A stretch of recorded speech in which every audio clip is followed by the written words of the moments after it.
Oh, good morning. This is Barry Jones with StandardsPlusHistoryAcademy.com.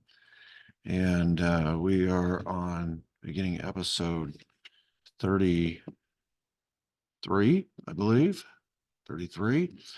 And we've been talking about medical Manhattan and how it relates to the JFK assassination. Of course, we haven't talked about medical Manhattan, exactly what is or was yet. Just been giving you the backstory last 2 days. And today we're going to start to zero in on some of the participants, which is how it relates to the JFK assassination.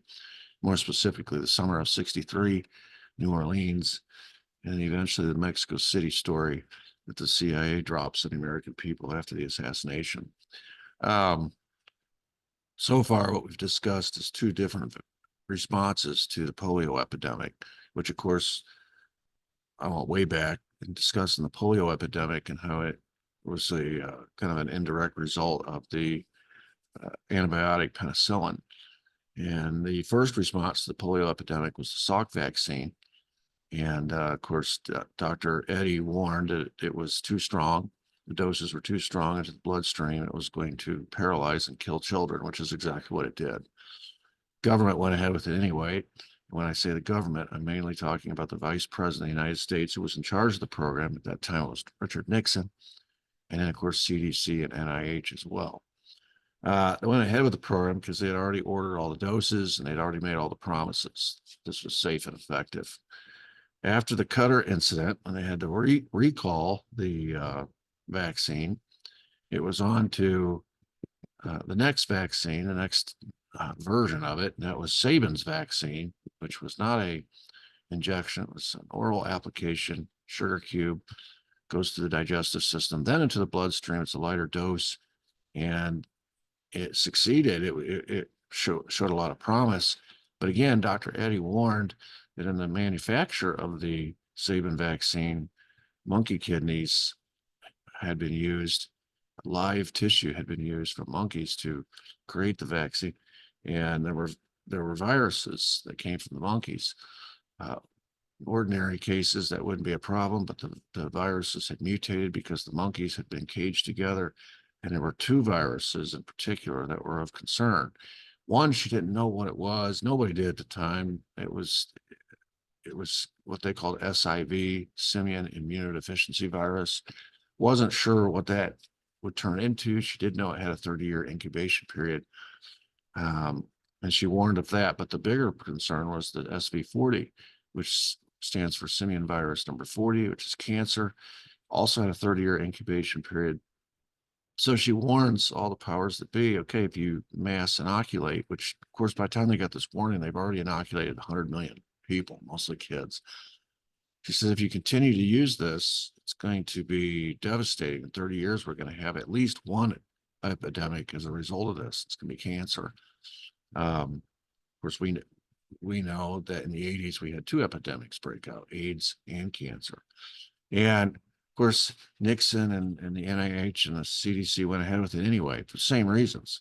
We've already made these promises. There's a lot of money at stake, and we need to take advantage of curing this epidemic now. We have 30-year head start to cure what's coming, and we'll worry about the future later. So they went ahead with it. And then in 2013 had to admit that they had done this. Of course, they used a smaller number. They ended up inoculating 198 million Americans with this contaminated vaccine. And sure enough, in the 80s, we had the outbreaks that Dr. Eddy warned about. So in 2013, the CDC has to acknowledge, at least partially, that they, on purpose, vaccinated or inoculated 98 million Americans. Of course, what Dr. Eddy warned about, which made this even worse, was that it was sexually transmitted or communicable. So any transmission of bodily fluids, whether by sex or any other way, was going to spread this. So that includes spouses and children.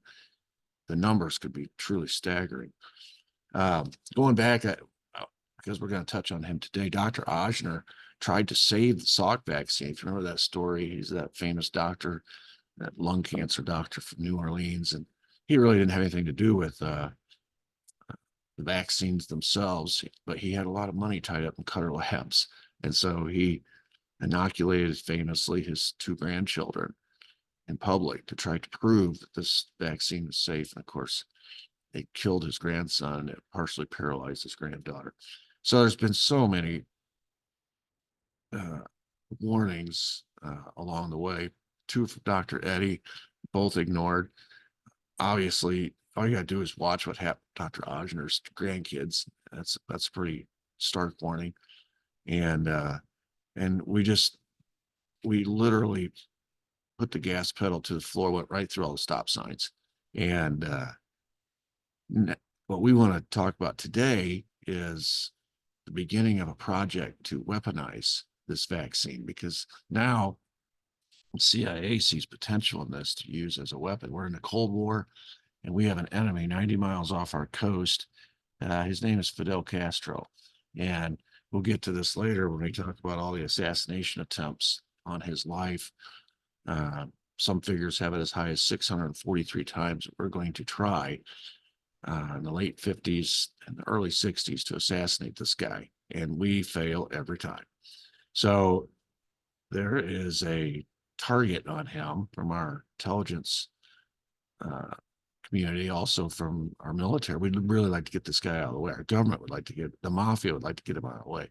There's a lot of reasons and a lot of people that have a vested interest in getting this guy out of the way.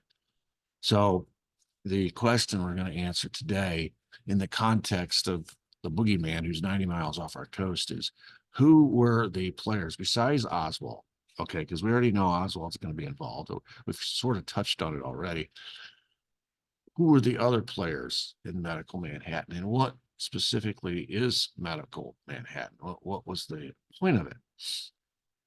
So we now have a virus that will kill. It's in a vaccine, which means it can be administered. And CIA looks at this and they see potential. Where everybody else is seeing disaster after disaster, this one rolling disaster after another, the CIA sees potential in this. They think, if we could weaponize this, if we could speed it up, right now, 30-year incubation period, it's not a useful tool of assassination if it takes 30 years to kick in. But what if we could weaponize it? What if we could speed it up?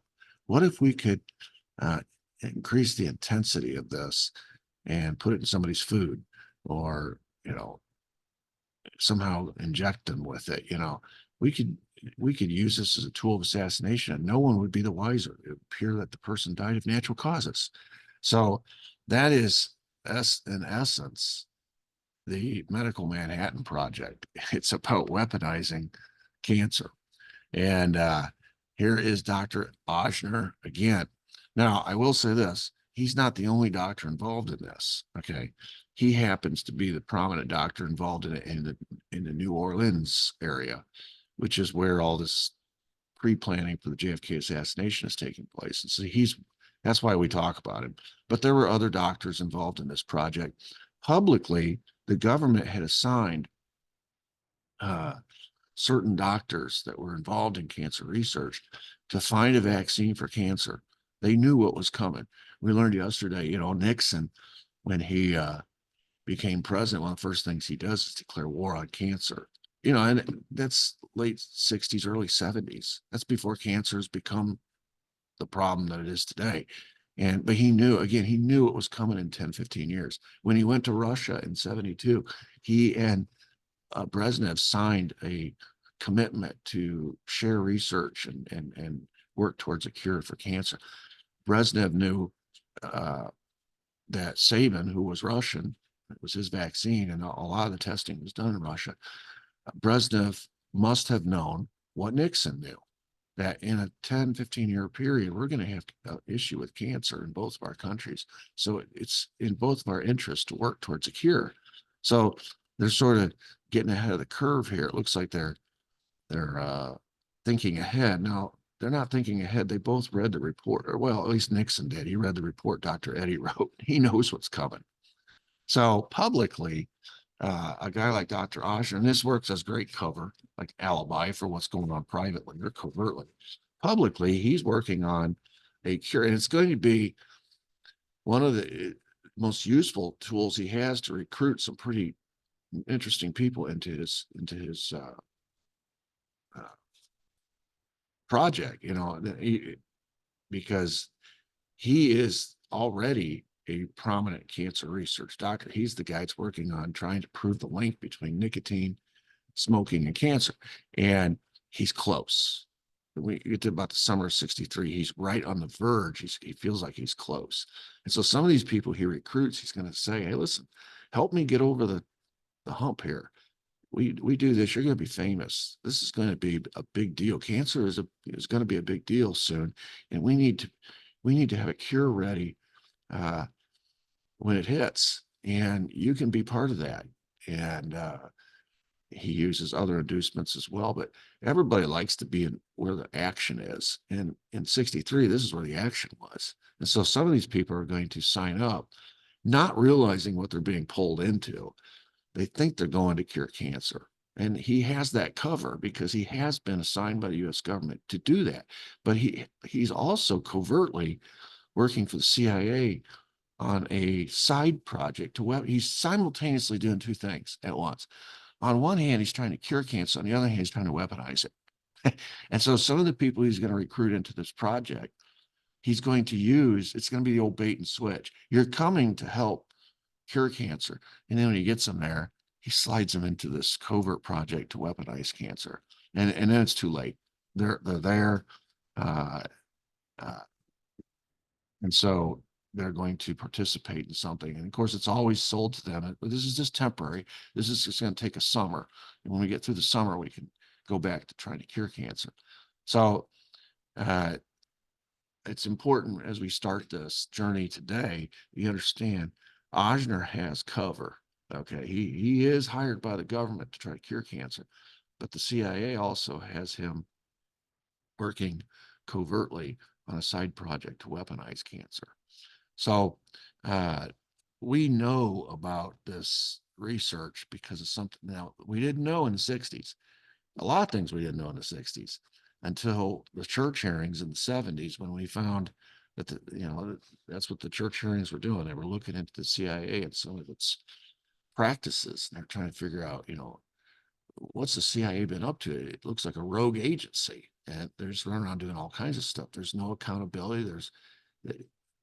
So they had these hearings, and in these hearings, the one of the CIA directors during that period of time actually gave up a lot of documents. They call it the family jewels, and we learned a lot about the goings on of the CIA from uh, mid 40s on, when it was created in 47, all the way up until until the 70s. We learned about all these covert activities they'd been involved in, and of course it was shocking.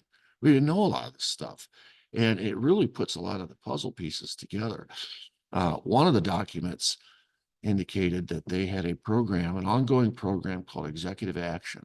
Executive Action was a program, basically, just to say it simply, of assassination. Foreign heads of state, prominent people, whatever. And in the carrying out of these assassinations, says, quote, bodies are to be left with, quote, no hope of the cause of death being determined by the most complete autopsy and chemical examinations. Bodies are left in such circumstances to simulate accidental or suicidal deaths, bodies with residue that simulate those caused by natural diseases. And included in the CIA's own documents were lists of people that had been targets that had been successfully taken out, assassinations, foreign heads of state. Later, I'll name those names. Other witnesses who had been taken out because they were witnesses to something and they needed to be silenced. And then there was even reference to these methods being effective means of population control. You start to think about, weaponizing cancer and population control. You put those two words in the same sentence, and that's a pretty scary thought you think about.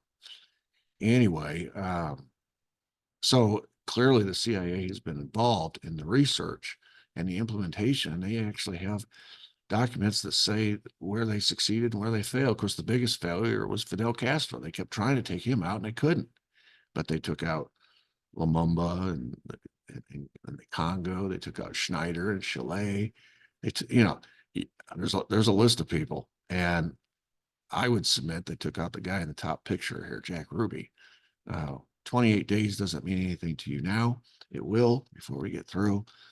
Go back and look after Jack Ruby was successful in his appeal to throw out his first trial result, his conviction, his death sentence. The judge orders a new trial, and they make an agreement. And the agreement, Ruby says, "I'll talk." He didn't talk in the first trial, but in the second trial, he promised the judge he would talk. He goes back to his jail cell and he gets sick, violently sick, and they take him to the hospital, and he's diagnosed with cancer. And exactly 28 days later, he's dead. Okay. Uh, Jack Ruby knew of this Medical Manhattan Project. I'll explain how he knew, how he was familiar with it. And he had warned the Warren Commission. He said, "You better take me to Washington if you want me to talk." And the Warren Commission said, "No, we're not a law enforcement agency. We're just here to find the truth." They sort of thought he was crazy. And he said, "They're going to put cancer in my food. They're going to kill me with cancer." And like I said, they thought he was crazy. And ultimately, that's exactly what happened to him. He was killed by cancer in 28 days. And so we'll talk about that more. But I put his picture on there intentionally because this was not theoretical. Okay, what we're talking about was actually implemented. It became operational at some point. The bottom pictures during the church hearings, you see two senators, John Tower on the right and Frank Church on the left. And Frank Church is holding up what he called a cancer gun.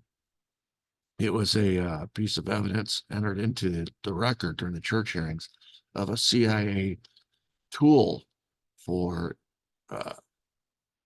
injecting cancer into a target by using a dart gun. And it would have the weaponized cancer virus on the dart, on the tip of the dart. And you would shoot this dart, and according to what I've read, this dart would self-destruct or would dissolve upon contact. And you look down, you get hit with something, you look down, and you think you got bit by a mosquito or something because the dart would disappear. But it would do its job, and that was to inject that person, that target, with that weaponized cancer virus, those cells. And whether that gun was ever used or not, it was in one of the tools in their tool chest that they were either researching and developing or they actually used. Just shows you how far along the CIA was in this quest to find a tool of assassination that would be, they have plausible deniability, right?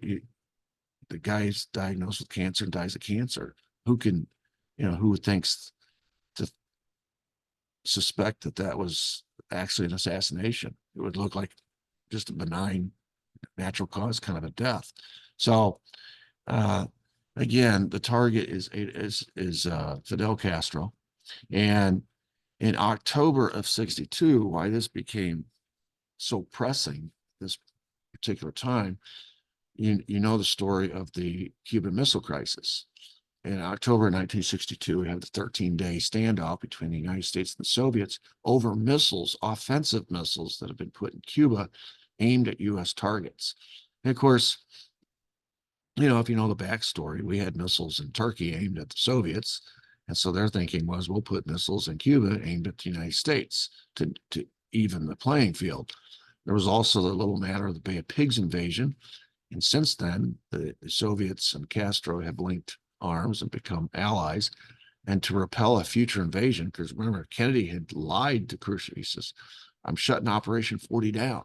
We're not going to try to invade Cuba anymore." All he did is come back and change the name of the operation to Operation Mongoose. Khrushchev knew this, and so he knew a future invasion was in the plans. And so to help repel the invasion, to make the argument to Castro that this was necessary, he said, "Let's put missiles on your island. And if they ever try to invade you again, we've got a defense." So for a couple of reasons, this happens. And boy, what it really scared, Americans have always operated with this sense of security because we've had a Pacific Ocean on one side and Atlantic on another. nobody's afraid of Canada or Mexico. So we're sort of protected. We've got this bubble around us. Nobody can reach us. Well, you put missiles in Cuba and all of a sudden they can reach you. They can reach every city in America. So it scared us. And all of a sudden the intelligence community and the military, even the White House begins springing into action to try to prevent a future occurrence of this. And of course, at the root of this was Fidel Castro. And we've been trying to get rid of him anyway. And now that just exacerbated everything. From 59 on, we've been trying to get rid of this guy. And not just the government, like I said before, the mafia is trying to get rid of him. The CIA wants rid of him, the military, the White House. Everybody wants rid of this guy. We don't want a communist government 90 miles up the coast of Florida. And he's kicked out all the mafia. They've closed down all the hotels and casinos. They're losing $100 million a year not operating in Havana. And yet he nationalized all these American industries, sugar companies, Pepsi-Cola and Coca-Cola and mining interests, minerals, public transportation, all the utilities. I mean, Cuba was an ATM machine for the United States until Castro came along, and he kept saying, Cuba is for Cubans. And he kicked out all the Americans. And so just for money alone, we've learned how important money is. Okay. So just for money alone, we want rid of this guy. And then you add the communist angle to it. That changes the whole dynamic again. So fast forward from October to spring, it's not that long of a time.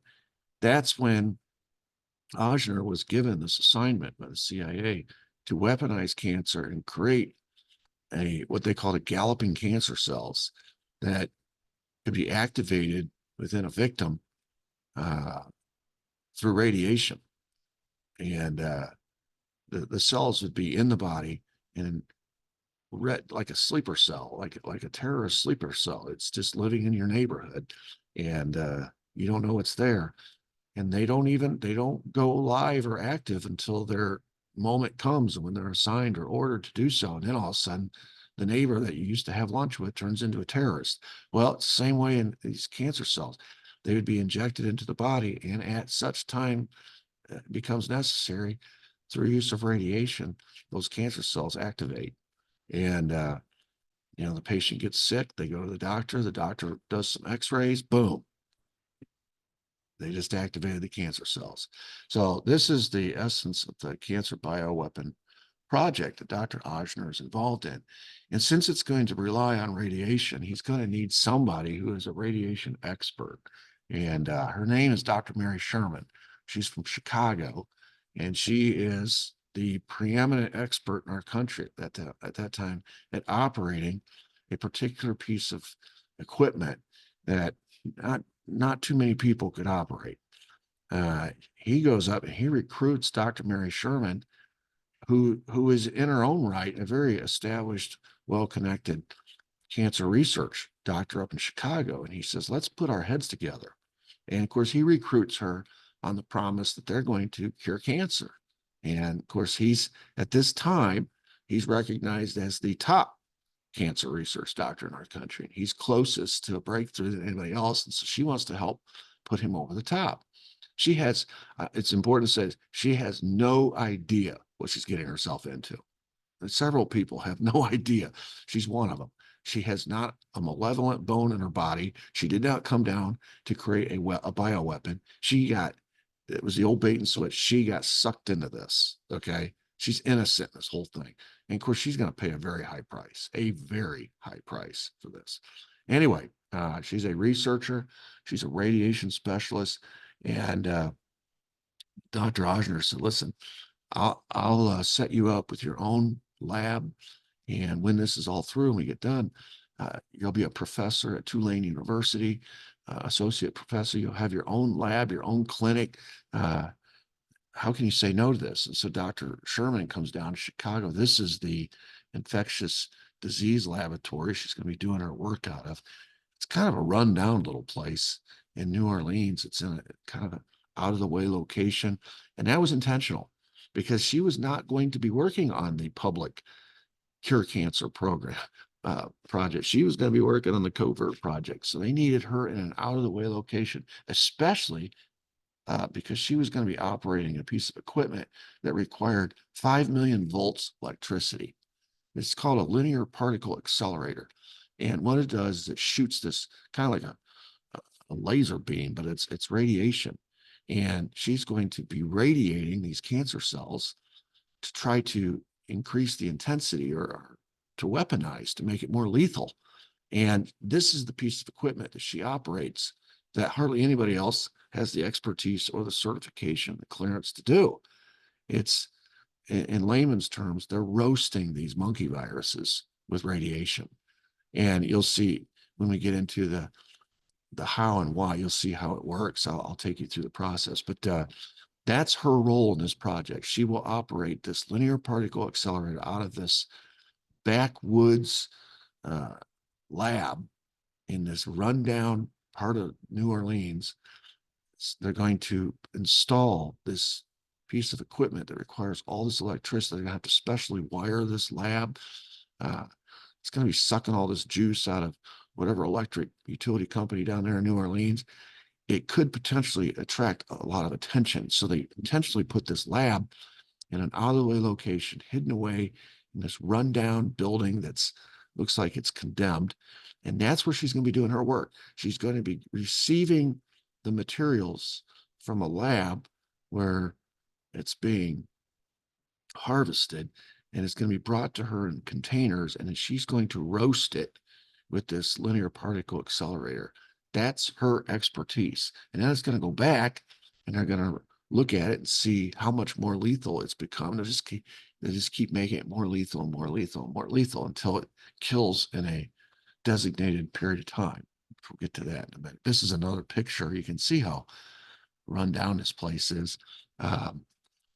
This is Ed Haslam did some good work on this. He was growing up in New Orleans at this time and heard rumors of this project, and was able to get around, take pictures of these buildings at the infectious disease laboratory.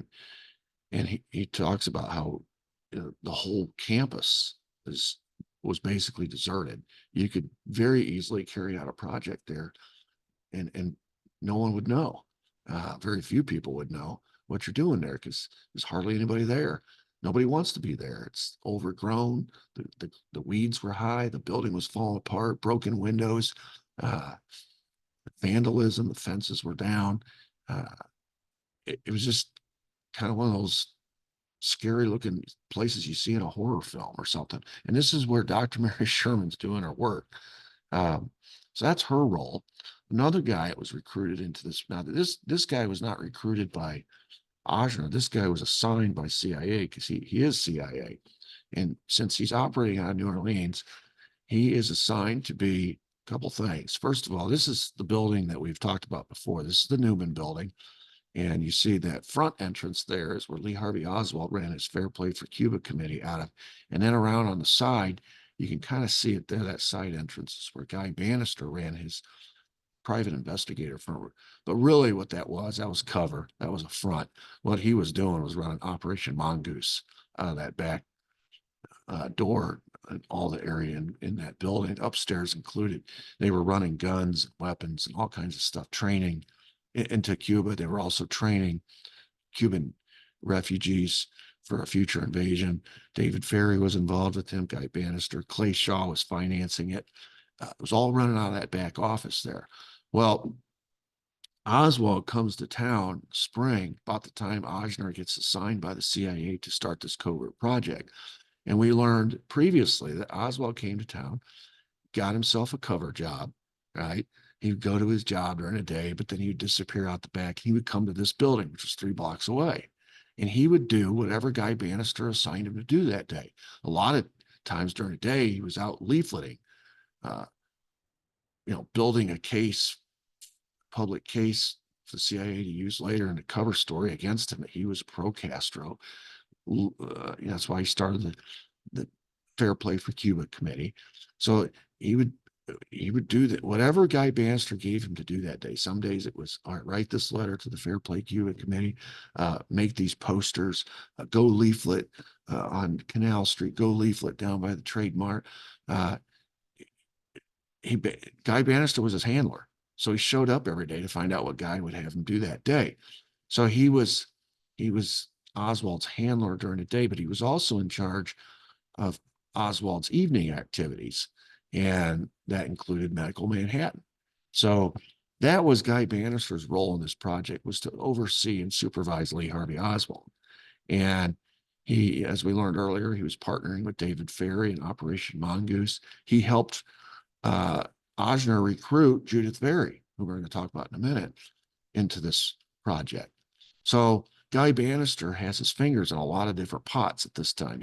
Operation Mongoose. He's supervising Oswald, assigning him Procastro activities, also supervising Oswald's Medical Manhattan activities, and he helped recruit Judith Ferrie. So that's Guy Bannister's role. So far we have Dr. Ochsner, who's in charge, and that's why it's going to be in New Orleans. That's where Dr. Ochsner is located. He's recruited Dr. Mary Sherman because she's one of the few people in the country that can operate the linear particle accelerator. The CIA has assigned Guy Bannister to supervise their guy, Oswald, who's going to be intricately involved in Medical Manhattan, but you always have a handler. So that's his handler. Guy Bannister helps recruit Judith Ferrie into the project, and he also makes sure that Oswald is being sheep dipped during the day as a pro-Castro communist. So a lot of things going on there. David Ferrie is also involved. A lot of people don't realize David Ferrie was sort of like a Renaissance man in terms of his wide knowledge of a variety of different things. He was a pilot, and then he was very political, and so he's very interested in politics, and that's why he was involved in Operation Mongoose. Hated Castro, and was very neck deep involved in that. Well, he was also working for Carlos Marcello as a private investigator, trying to help him with his case to stay in the United States. Remember, Bobby Kennedy's trying to deport him. So David Ferrie and Guy Bannister are working on the side, trying to help Carlos Marcello beat that. And then he's also involved in this medical project, Medical Manhattan. Two of his homes are used as the labs. The top picture is where they store all the mice, later monkeys that are being tested. And the bottom is a lab where Judith Ferrie is going to be doing all the injections. So they have three labs, these two, and then the third one where Dr. Mary Sherman is radiating or roasting the material with that linear particle accelerator. So the materials have to be moved from lab to lab, and Ferrie's houses are being used in these regular, New Orleans neighborhoods as these labs. Sure, their neighbors didn't know anything that was going on. When David Ferrie dies, late 60s, right before the Clay Shaw trial, when they go into his home, they find all these books about cancer research. They find mice in cages. Uh, they, uh, they find all kinds of interesting, they found a submarine, a partially constructed submarine in one of his apartments where he was working on a sub chaser that could go down deep and bring back, rescue ships or whatever that had sunk. And I mean, this guy, he was into everything. He dabbled, but he's brilliant. And he spoke several different languages. He looked odd, and you would be mistaken to dismiss him. He was actually quite an important person, individual, or character in this whole scenario to kill the president. In fact, he was one of the first guys that Jim Garrison's going to interview because he heard that he had been hired to be the getaway pilot. So David Ferrie owns, as we said, the Mouse House, which is where they store the mice, and he owns the house across the street where they handle the injections. They cut out the tumors and they create what's called the cancer soup. We'll talk about that tomorrow. But so David Ferrie is involved in this. And of course, Guy Bannister recruited him into this as well. And then Lee Harvey Oswald. You say, well, what was Oswald's expertise in a medical project? Well, he wasn't trained in that per se, but what he was to do was to be the runner. We've learned that there were three different labs, and this is extremely toxic material. We're talking about cancer soup, and you have to know what you're doing, how to handle these materials. And so he became the runner. That was his job. He would run the mice from lab number 1 to lab number 2. Then he would run the cancer soup from lab number 2 to lab number 3, oftentimes dropping it off at Dr. Mary Sherman's apartment, and then she would take it the rest of the way. But his job was to get it to her. And then when she was finished roasting it, he would go and get it and bring it back to Judith Ferrie, who would test it and see where we stood as far as the bioweapon was concerned. So his job was to be the runner. He was also Judith Ferrie's handler, which is why you hear Judith Ferrie tell a story. They met in a post office. It was supposedly just this chance meeting. It wasn't there was anything chance about it. When she came to town, he was waiting for her. She didn't know who he was. And they just bumped into each other, and he spoke Russian to her, and she knew Russian. And that was their connection instantly. And from that moment on, they were pretty much inseparable. And they eventually fall in love, which wasn't supposed to happen. But anyway, he's Judith Ferrie's handler. She's very young. We'll talk about Judith Ferrie here in a sec. She's very young, coming to a new town, very unfamiliar with New Orleans, needed help with a lot of things, finding a place to live, getting around town. She didn't have a vehicle. And he became her, he was her handler. That was his job. Just like Guy Bannister handled Oswald, Oswald's job was to handle Judith Ferrie. And then eventually his job was to, he's the runner, so he would end up being the mule. This is how it was explained to him. And he would be the guy who would eventually smuggle the bioweapon after it was perfected and became operational. His job would be to smuggle that bioweapon into Cuba.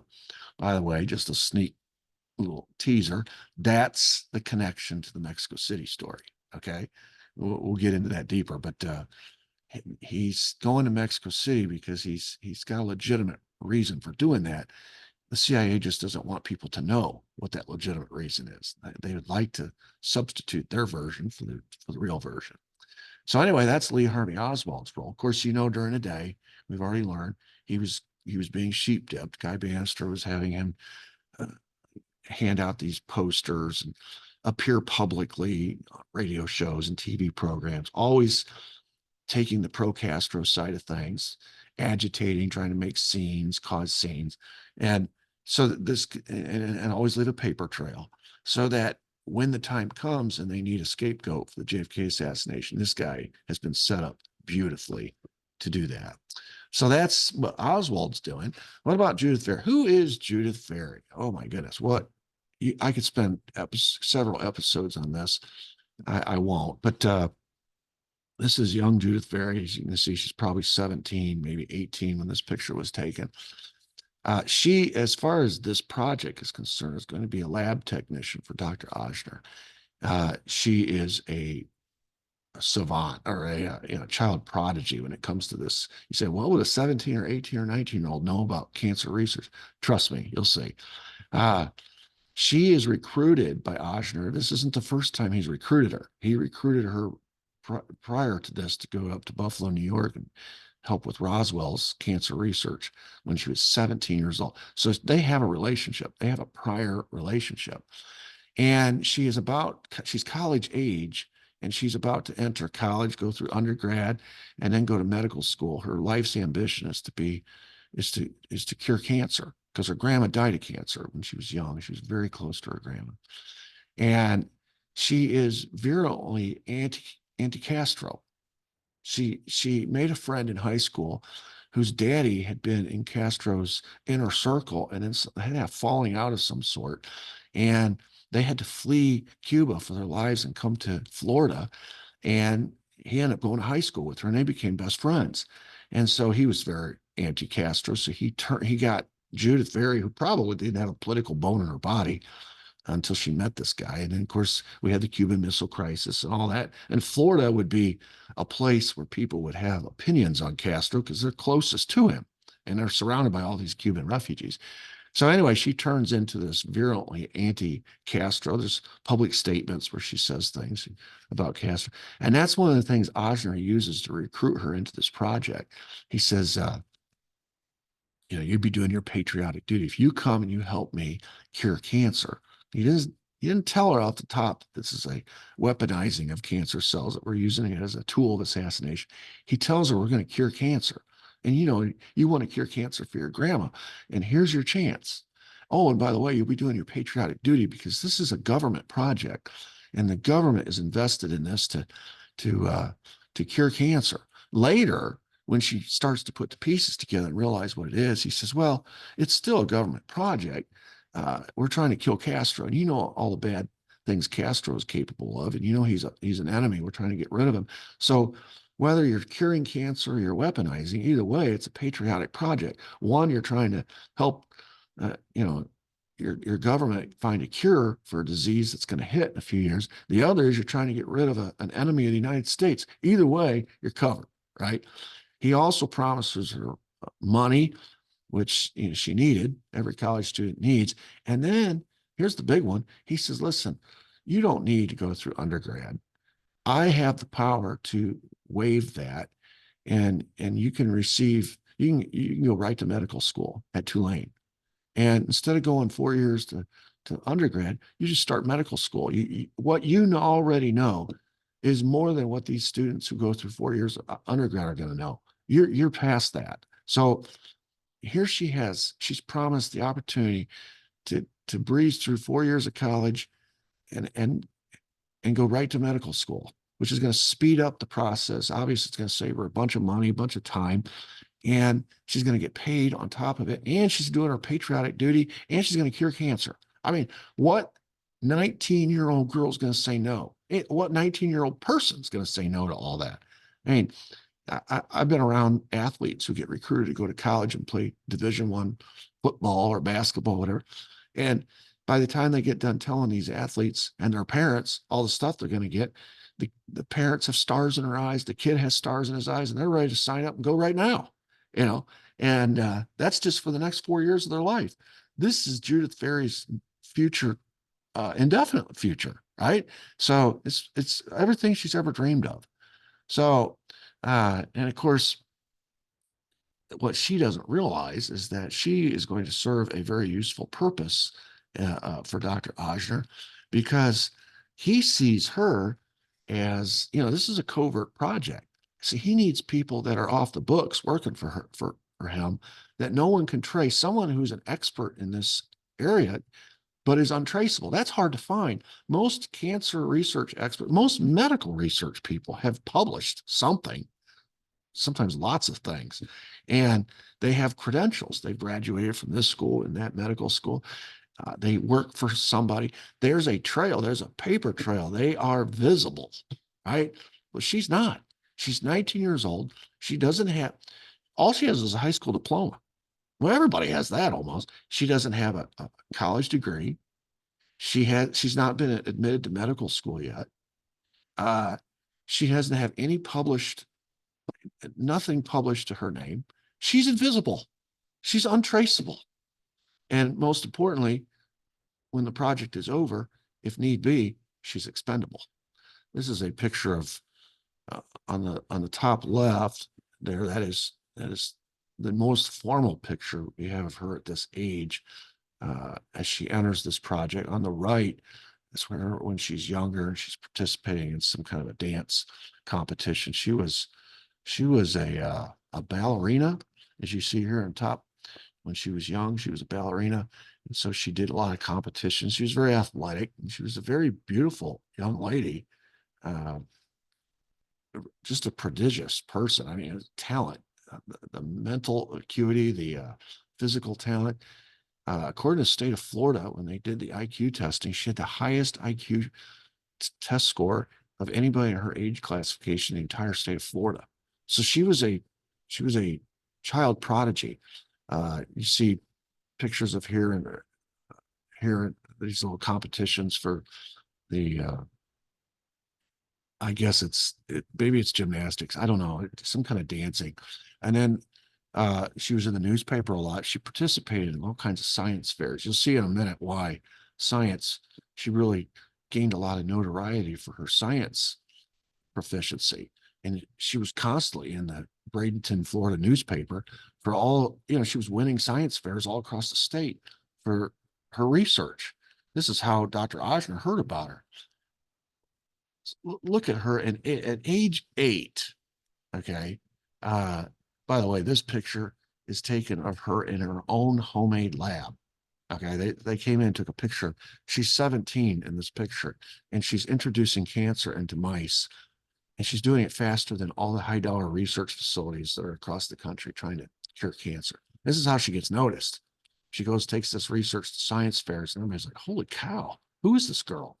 By age 8, she's doing all the family finances. She's doing the taxes. Her daddy owned uh, a chain of TV stores. She designed all the ads for her daddy's TV stores. Uh, by age 10, she was working for her dad, assembling the radios and TVs uh, for him. By age 15, as you see her in this picture, now this picture is when she's 17, but by age 15, she was inducing cancer in mice faster than all the cancer research labs in the country. And she took this research to these science fairs and began attracting the attention of people like Dr. Ochsner, who hear about this girl, this teenage girl who's doing things that his researchers aren't doing. So he goes and he makes a visit to her Florida high school. Now, what had happened was in her science class, turns out her science teacher was a former CIA guy. Imagine that. And another one of her science teachers was a former Army intelligence guy. And they both took her under their wing because they saw the potential there, and they began securing materials that she would need to build this little research lab. And she literally built it under the football stadium in her high school. They helped her build it. And one of them got materials from Oak Ridge, Tennessee. He had connections there. And so Dr. Ochsner goes to Florida to her high school to visit this lab where she's introducing cancer into these mice so quickly. And he's alarmed. He's like, I can't believe this research is happening in such a non-secure environment. He actually talks to the high school authorities, says, you got to shut this down. This is, I mean, what she's doing is tremendous, but you can't have this kind of research being in such an unsecure location. So they actually shut her down. And in order to keep her working, he recruits her. He says, listen, I'm shutting down your lab, but I'm going to send you to Roswell Park, which is in Buffalo, New York. It's the premier cancer research institute in the United States. You're going to be the youngest person going. You're going because you have an expertise in something that is so far advanced. You're ready to help them. You're ready to contribute to their research. And so here's a picture on the left where I have the red arrow. There she is in the paper. She is she's pictured with a group of people that are being recruited to go work at Roswell Park. She's the youngest. And there's a newspaper article with Judith Ferrie before she goes. You see here, she's 18 in the red box on the right. Dark-haired Judith Ferrie, 18, from Palmetto, Florida, bubbled with the serious sounding observation that the Institute would, quote, certainly be intellectually stimulating. She will study radiobiology. So you can't see her picture on the top, but you see her name underneath the picture, Judith Ferrie. So this is not, this is a big break for her. She's honored. She's got to feel honored to have met somebody so influential in the cancer research industry, such as Dr. Ochsner. He's taken a special interest in her. And now he's recruited her again back to New Orleans to help finish the task. Of course, he's going to bait and switch her, and she doesn't know that. But she has this long-standing relationship with him, and so she trusts him. So when she ends up in New Orleans working for Dr. Ochsner, it's like her life's dream to do this. She's not unhappy about it. She's not being sucked into this unwillingly. She goes. She's happy about this. She can't wait to cure cancer. She has no idea what's waiting for her. So that's two people that we've discussed so far that have no idea what they're getting themselves into. Both females, Dr. Mary Sherman and Judith Ferrie. Guy Bannister knows, Dr. Ochsner knows, David Ferrie knows, Lee Oswald knows. All right, but these two ladies, they have no idea. Now, I threw in Jack Ruby in here because Jack Ruby, now he's not part of the project per se, but he's made aware of it because he comes to New Orleans in that summer of 63, and he hangs out with Oswald and Ferrie. And so one day, that Ferrie and Oswald take him to the lab and they explain to him everything that they're doing. Ruby's there to buy showgirls from Carlos Marcello. But while he's there, he goes to lab number 2, and Lee Oswald introduces him as Sparky Rubenstein. Rubenstein was his real name. He was a Jew. And to Judith Ferrie. And Judith Ferrie, he asks her, what are you doing? What explain the process. And she takes him through the whole process and explains to Sparky, she keeps calling him Sparky, about the injections into the mice, and then they cut the tumors off and they macerate the tumors and they send it off to be radiated. It comes back. And now the tumor, they inject the cancer soup, the new cancer soup, into the new round of mice, and tumors grow bigger and they grow faster. They just keep doing this. And she's explaining this whole process to him. And this is why later, when he's arrested and the Warren Commission comes to talk to him, he says, the only way I'm going to be able to talk is if you take me to Washington, protect me. Otherwise, somehow they're going to sneak cancer in my food or inject me with it somehow. And I'm going to die of cancer. And the Warren Commission laughs him off. They think he's nuts. He's not nuts. He knows something. Okay. He knows something because he was there. He saw it with his own 2 eyes. And of course, we know he's mobbed up. He was sent down by the Chicago crime family, which is run and operated by Sam Giancana now. And he's working for Carlos Marcello. He's buying showgirls from her. Carlos Marcello's territory includes parts of Dallas. And so he is always under the thumb of these 2 mobsters. So that Jack Ruby's involved. He knows about it. And then Clay Shaw. Clay Shaw is the guy who finances a lot of this. He's the prominent New Orleans businessman who owns the Trade Mart. I'm going to show you a picture of the Trade Mart here in a minute. Most of all of the trade that's coming up through Latin America, from Latin America into the United States and out to the United States down to Latin America, the entry exit point is New Orleans. And the Trade Mart, which he owns, handles most of that trade. This guy is a mover and a shaker in New Orleans and beyond. We find out later, after the Clay Shaw trial in the late 60s, we find out later he is the CIA's man in New Orleans. He's the Headley Dan Duke who represents the CIA in New Orleans. In other words, if Guy Bannister has a boss, it's this guy. We saw there's this chain of command.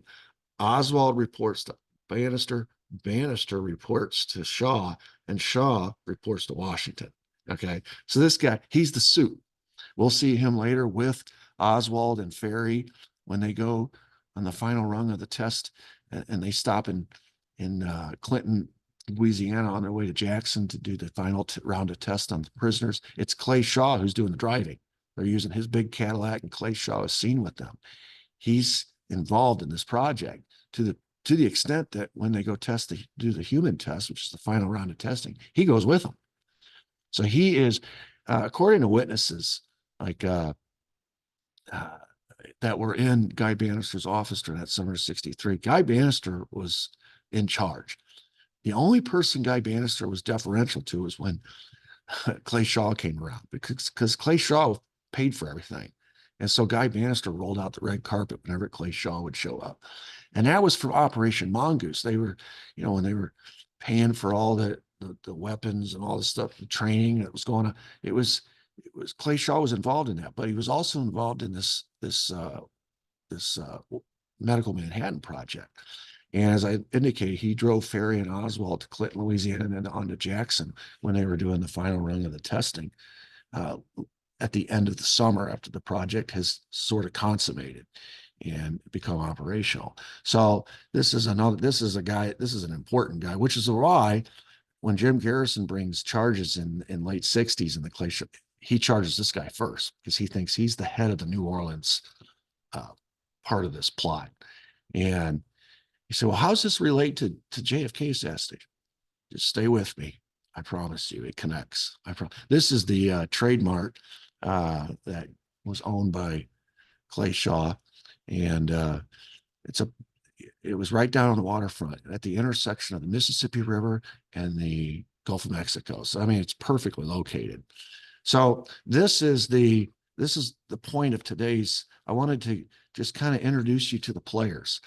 Top left, you have Dr. Ochsner. He's in charge. You have CIA agent David Ferrie and CIA agent Clay Shaw and CIA agent Lee Oswald.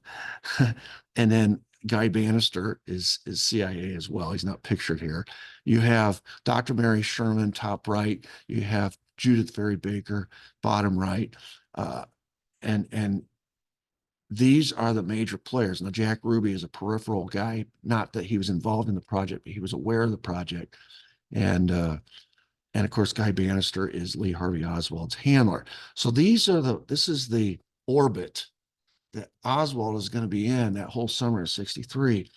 Part sheep dipping as a procaster, part medical Manhattan. And this is the orbit that he existed in that entire summer. And when we get to the end of the summer and they've worked their way through the rounds of tests, they've tested the mice and they've succeeded and achieved their goals. Then they've tested it on the monkeys, the 3 different types of monkeys, and they've become operational with the monkeys. The last round will be on the humans. And once they succeed in testing this bioweapon on a human, it is now operational and ready to be smuggled into Cuba. Okay. And that's when we get to September, the end of September, when Oswald goes to Mexico City. Okay. So there's a timeline to it. It starts in early summer, late spring, early summer. They work their way through the summer. They get to September early, actually August 31st, they go do the human test. And now they got to wait. And of course, the 28 days is the target. So they got to wait about 28 days to see if the prisoners die. If the prisoners die, it's ready to be smuggled to Cuba. You remember, we talked about in an earlier episode, during those 28 days while they're waiting for the prisoner to die, Oswald goes dark. Judith Ferrie goes dark because they're done. They're waiting. Now it's just about waiting. There's no more work to do. They've already been fired from their jobs at the Riley Coffee. And we'll talk about that, how that happened and why that happened. So they don't have the cover job to do anymore. They don't have the medical Manhattan to do. They don't need the cover job anymore because they're not doing medical Manhattan anymore. They're done. Their part of it is done. They're just waiting for the prisoners to die. So they spend the month together doing what lovers do. And then when the prisoners die and it's time to go operational, Oswald kicks back into gear. And that's when the timeline picks up again and he starts making public appearances again. You know, when he wants to, he disappears. But when he's assigned to, he's very public in all of his actions and his movements, laying a trail, sheep dipping, laying a trail of guilt, incrimination towards him so that when the assassination happens, they have someone to blame it on. A lot of information. I know I went on a little long today, but I wanted to introduce you to all the players. And tomorrow, in tomorrow's episode, I'll get into the project and how it worked and what the goals and objectives of it were. So I hope you enjoyed today's episode. Feel free to subscribe to my channel. Feel free to hit the thumbs up, the notification bell, and feel free to check out my website, just standardsplushistoryacademy.com. A lot of content on there. Take advantage of. And then also feel free to comment on the YouTube videos. I love hearing from you, and the whole objective is to create a dialogue and learn from each other. All right, thanks. I apologize for talking so fast. I was trying to keep it under an hour. I don't know if I succeeded or not, but anyway, until next time, everybody have a great day. Thank you.